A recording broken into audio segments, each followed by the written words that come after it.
श्री स्वामी समर्थ. नमस्कार. मी नंदिनी माझ्या यूट्यूब चॅनलवर तुमचं खूप मनापासून स्वागत करत आहे. तुमच्या मनातील सर्व चांगली इच्छा स्वामी महाराज पूर्ण करो ही स्वामींच्या चरणी प्रार्थना करते आणि आजच्या नवीन व्हिडिओला सुरुवात करते. उद्या वार आहे शनिवार, दिनांक आहे 14 जून. या दिवशी आलेली आहे संकष्टी चतुर्थी. चतुर्थी ही प्रत्येक महिन्यामध्ये 2 येतात आणि प्रत्येक चतुर्थीचं महत्त्व हे वेगवेगळं असतं. एक कृष्ण पक्षामध्ये येते आणि एक शुक्ल पक्षामध्ये येते. कृष्ण पक्षामध्ये येणाऱ्या चतुर्थीला संकष्टी चतुर्थी या नावाने ओळखलं जातं आणि शुक्ल पक्षामध्ये येणाऱ्या चतुर्थीला विनायक चतुर्थी म्हणून ओळखलं जातं. तर चतुर्थी ही भगवान गणपती बाप्पांना समर्पित आहे. गणपती बाप्पा ही विद्येची, ज्ञानाची, बुद्धीची देवता म्हणून ओळखली जाते. तसेच दुःखनाशक आणि संकटनाशक म्हणून सुद्धा ओळखली जाते. जी व्यक्ती संकष्टी चतुर्थीचं व्रत करते आणि मनोभावे गणपती बाप्पांची पूजा करते त्या व्यक्तीच्या सर्व मनोकामना गणपती बाप्पा ह्या पूर्ण करतात. तसेच त्या व्यक्तीच्या जीवनामध्ये जे बी संकट अडचणी आहेत तर त्यासुद्धा दूर करतात. घरामध्ये सुख, शांती, समृद्धी ही त्या घरामध्ये निर्माण होते. तर पहा, व्रतासोबतच आणि पूजेसोबतच आपल्याला गणपती बाप्पांचे काही प्रभावी उपाय जे आहेत चतुर्थीच्या दिवशी करायचे, तर ते उपाय आजच्या व्हिडिओमध्ये मी तुम्हाला सांगणार आहे. एक सुपारीचा अत्यंत प्रभावशाली उपाय आहे. हा उपाय जर तुम्ही संकष्टी चतुर्थीला घरामध्ये केला तर तुमची कितीही कठीणातील कठीण इच्छा असू द्या ती पूर्ण झाल्याशिवाय राहणार नाही. आयुष्यातील सर्व दोष, संकट, दुःख दूर होतील आणि घराची, मुलांची, पतीची खूप सारी प्रगती होईल. इतका हा प्रभावशाली उपाय आहे. हा उपाय कसा करायचा आहे याबद्दलची संपूर्ण माहिती आजच्या व्हिडिओमध्ये आपण जाणून घेणार आहोत. त्यामुळे तुम्ही कुठे व्हिडिओ स्किप न करता शेवटपर्यंत नक्की बघा, जेणेकरून तुमच्यापर्यंत योग्य ती माहिती पोहोचेल. आपल्या चॅनलवर जर नवीन असाल तर चॅनलला सबस्क्राईब करा आणि असेच नवनवीन माहितीपूर्ण व्हिडिओ पाहण्यासाठी बेल आयकॉनलाही प्रेस करा, म्हणजे मी जेव्हा कधी नवीन व्हिडिओ अपलोड करेन त्याचं नोटिफिकेशन सर्वात अगोदर तुम्हाला भेटेल आणि तुम्ही एकही व्हिडिओ मिस करणार नाही. त्याचबरोबर खाली कमेंट्समध्ये ओम गण गणपते नमः हे लिहायला देखील विसरू नका. व्हिडिओ माहितीपूर्ण वाटला तर आपल्या मित्रपरिवारांसोबत नक्की शेअर करा.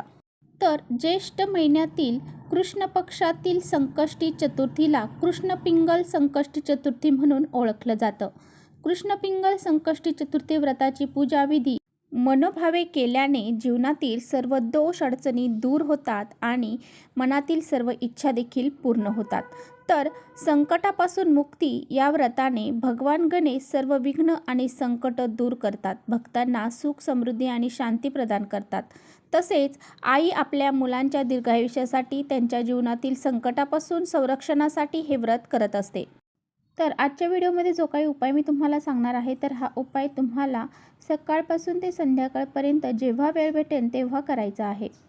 तर पहा, सुपारी ही किती महत्त्वाची हे आपल्या प्रत्येकाला माहीत आहे. कारण आपल्या घरामध्ये जर गणपतीची मूर्ती नसेल किंवा कोणत्याही देवी देवतांची मूर्ती जर नसेल तर तिचं प्रतीक म्हणून सुपारीची पूजा आपण करत असतो. तसेच लक्ष्मी आणि भगवान विष्णू यांच्या पूजेमध्ये देखील आपण सुपारीचा वापर करत असतो. म्हणूनच आपल्याला या दिवशी, संकष्टी चतुर्थी दिवशी सुपारीचा हा प्रभावी उपाय करायचा आहे. तर पहा, जर तुमच्या मनासारखी कोणतीही गोष्ट घडत नसेल, म्हणजेच तुमचं जीवनामध्ये जे काही महत्त्वाचे कामे तुम्ही करायला जाताल त्यामध्ये तुम्हाला जर यश मिळत नसेल, कोणतंही महत्त्वाचं काम तुमचं पूर्ण होत नसेल, तसेच तुमची कोणतीही इच्छा असेल तर ती पूर्ण होत नसेल, कितीही कष्ट मेहनत केले तरीसुद्धा ती इच्छा पूर्ण होत नसेल, घरामध्ये पैसा येत नसेल, तो टिकत नसेल, तो पैसा टिकून राहण्यासाठी, त्याचबरोबर घरामध्ये सुख, शांती, समृद्धी निर्माण होण्यासाठी, त्याचबरोबर तुमच्या मुलांची, पतीची, घराची प्रगती होण्यासाठी हा अत्यंत प्रभावशाली उपाय आहे. तर हा उपाय करण्यासाठी तुम्हाला उद्या सकाळी लवकर उठायचं आहे, स्नान करायचं आहे. अंघोळ करत असताना लाल चंदन तसेच अंघोळीच्या पाण्यामध्ये पंचगव्य टाकून स्नान हे करायचं आहे. हे स्नान केल्यानंतर स्वच्छ कपडे परिधान करायचे आहेत. त्यानंतर देवघरातील देवांची पूजा करायची आहे. गणपती बाप्पांवरती अभिषेक करायचा आहे. गणपती बाप्पांच्या मूर्तीवर अभिषेक करत असताना ओम गण गणपते नमः या मंत्राचा प्रभावी जप करायचा आहे. आणि त्यानंतर जर तुम्ही शुद्ध जलाने अभिषेक केला तर ते पाणी तुम्हाला तुमच्या मुलांना पिण्यासाठी द्यायचं आहे. यामुळे मुलांचा बुद्ध्यांक वाढतो. त्यामुळे तुम्हाला अशी ही बुद्धीची देवता जी आहे तर तिची पूजा विधिवतपणे करायची आहे. त्यानंतर गणपती बाप्पांना आवडणारे पदार्थ जे आहेत, जे गुळ खोबऱ्याचा नैवेद्य असेल, त्याचबरोबर त्यांना लाल जास्वंदाचं फूल आवडतं, त्याचबरोबर दुर्वा आवडतात, तर त्या त्यांना अर्पण करायच्या आहेत. अशी विधिवत पूजा करून झाल्यानंतर धूप, दीप, अगरबत्ती लावून घ्यायची आहे आणि प्रसन्न वातावरण केल्यानंतरच तुम्हाला हा प्रभावी उपाय करायचा आहे. हा उपाय करण्यासाठी तुम्हाला एक सुपारी घ्यायची आहे। सुपारी घेताना चांगली घ्यायची आहे, कुठं तुटली फुटलेली खराब झालेली अगोदर पूजेमध्ये वापरलेली अशी सुपारी घ्यायची नाही किंवा किडलेली आहे अशी सुपारी तुम्हाला घ्यायची नाही, चांगली सुपारी घ्यायची आहे।